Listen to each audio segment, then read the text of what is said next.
So my favorite fantasy fiction sci-fi podcast is called Sword and Laser, and they do a segment every time they release a new podcast called Quick Burns, where they kind of give you some insight into what's happening in the industry. And what they do is they collect polls from the audience, and generally they get their articles and their information from different people that are in the audience. And what I picked up from Sword and Laser this last week was Firefly is being made into a book series that is being released in the fall. No kidding. Yeah, I'm so excited about it. I know, I'm sure that anybody that follows our video series here is a big fan of Firefly as well, because we all have similar kind of tastes. But yeah, man, Firefly is one of my favorite cult phenomena that has kind of come about ever. What an incredible show. Just Joss Whedon knocked it out of the park, and I'm really hyped to see this. What they did was there are 3 authors, and what I assume happened is they just kind of put out an opening for canonical stories to be written and looked through a handful that were submitted and selected their top picks. And so essentially what happened is there were 3 that were selected. There's one by Nancy Holder, one by James Lovegrove, and one by Tim Levin. And they are named Firefly Big Damn Hero, Firefly The Magnificent 9, and then Firefly Generations. Nice.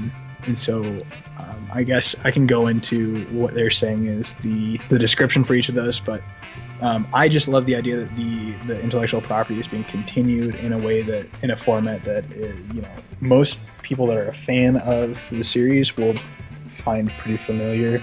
Yeah. I think most folks that watch the show to begin with were fans of sci-fi already or fans of fantasy already, and they're just going to be really interested in seeing the thing that they love perpetuated.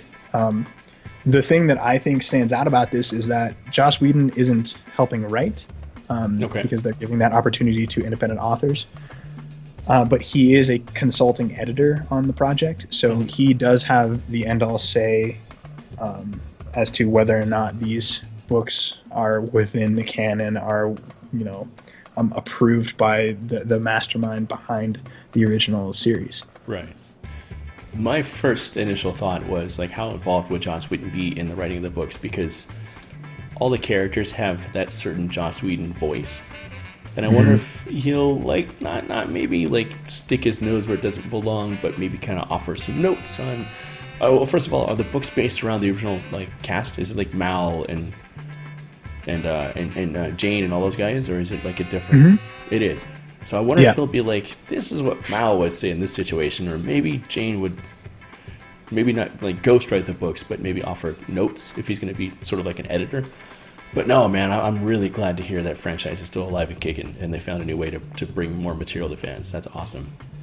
Yeah, unfortunately, they didn't get so much time to delve into the characters. There are some, I can't remember if they're a graphic novel released or a comic book released, but there's some stories that happen afterwards that you get a little bit of insight into what happens to, I'm just trying to remain spoiler free, but the Washburn family post Serenity, and what happens to the squad with the Serenity, and it's rough. And I think I don't want to say that he was forced into it. I'm sure Joss Whedon would now deny that, but he had to close some doors that we really weren't ready to close yet. Sure. And I think if you look back at specific episodes of Firefly, there are some scenes where you don't realize the depth of some of these characters, but if you watch special features or you see some of the things that Joss Whedon says outside of quick interviews, he's talking about these characters as if he's been on the ship himself. Right, and I love that, because he knows them as a proper writer does. He knows them down to the marrow of their bones, right? He just understands them. Yeah. And he didn't get the time to express that with a lot of the episodes, because there's dramatic things that happen, go figure. And he needed to kind of make sure that the plot was quick enough that people would be interested in maintaining and keeping going for the next. And that's why they had a shuffle when originally Fox released the series, they did it out of order, and it really was a big detriment. They had a bad slot. They never went into true syndication because they never got to continue with the series. And I think it had to do with the fact that they weren't able to fully flesh out the plot, fully flesh out the characters. A lot of people, I'll be talking to somebody about Firefly and be like, oh yeah, and Kaylee, who, obviously is like a kind of a nymphomaniac character, and that never really comes across except for like 2 episodes in the entire series where she has like subtle. A one line.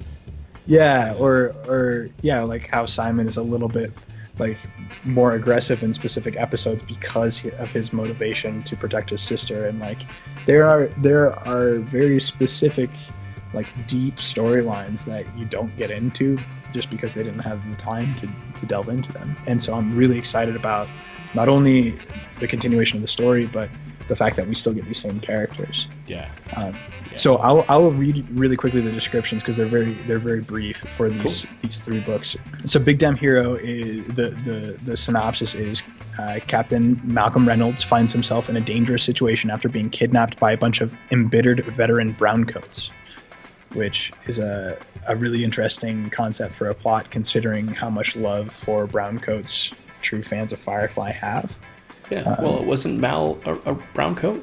Mm-hmm. He was a sergeant. They were the Independents. Yeah, they were rallying up together against the Alliance, and so that would be a really interesting episode. One of the ones that sticks out to me from the original series is this episode where they have, a former kind of like underling in the military that was underneath him and Zoe. Mm-hmm. And the episode had so much drama because they had this like shared backstory, and we got to see snippets of it through flashbacks, but it was really an awesome dramatic moment. Okay, so then the next one is by James Lovegrove, and it's called The Magnificent Nine, and the synopsis is Jane receives a distress call from his ex, Temperance McLeod, that leads the Serenity crew to danger on a desert moon. So there's a lot that could be happening there. I think that sounds like the synopsis for an episode of Firefly. That just went hog wild. So really stoked for that one. And then the last one by Tim Levin is called Generations, and the synopsis I know this one. The crew gets stuck in a time riff with William Shatner, right? Oh yeah. Wow, are you reading off of the same thing? That just came to me. Yeah. So it's the discovery of the location of one of the legendary Ark ships that brought humans from Earth to the verse promises staggering salvage potential, but at what cost? River Tam thinks she might know. So that's pretty wild. That sounds awesome. It sounds like they just kind of marooned one of the Ark ships, which sounds a little bit odd to me. Like I feel like as a human race, we would just like try to make it into a museum because that's what we do with things that are old and we don't know what to do with. But hey, I mean, it sounds like a really cool idea. Yeah, I'm down with it. All these sound fantastic. You said the first one comes out in October? Okay, so it begins this fall with Big Damn Hero. Okay. The Magnificent Nine and Generations will be out in March and October of 2019. Cool. So we get one this fall, and then we get March and October of 2019. So they're kind of 6 months apart or so. Yeah, that's not bad. So October, so that's another reason to rewatch the series and the movie Serenity another couple of times. Yeah, absolutely. Yeah. What's cool about it is that they had a few people contribute in on Sword and Laser. They mentioned this this author.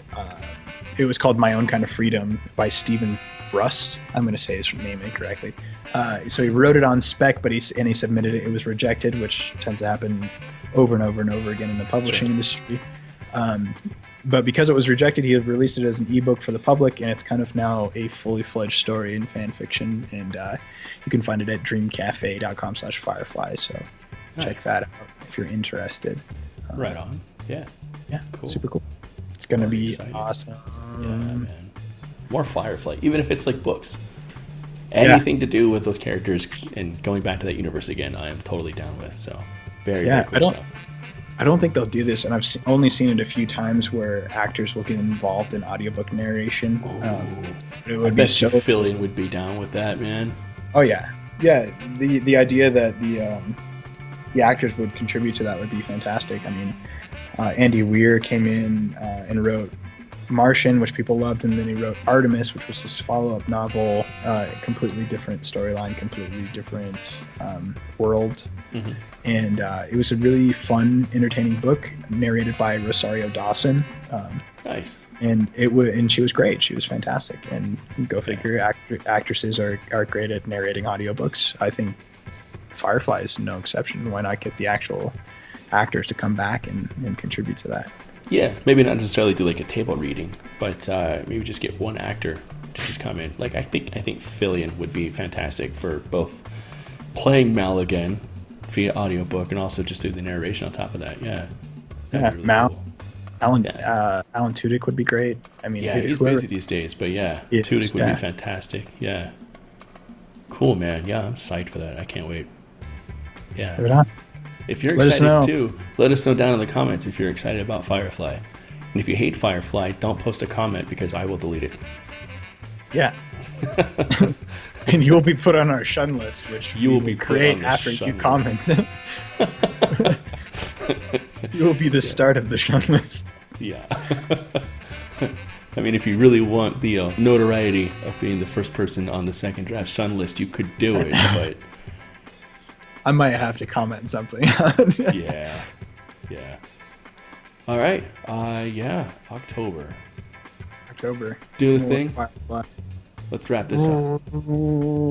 Join us next week. Also, comment and boost the signal.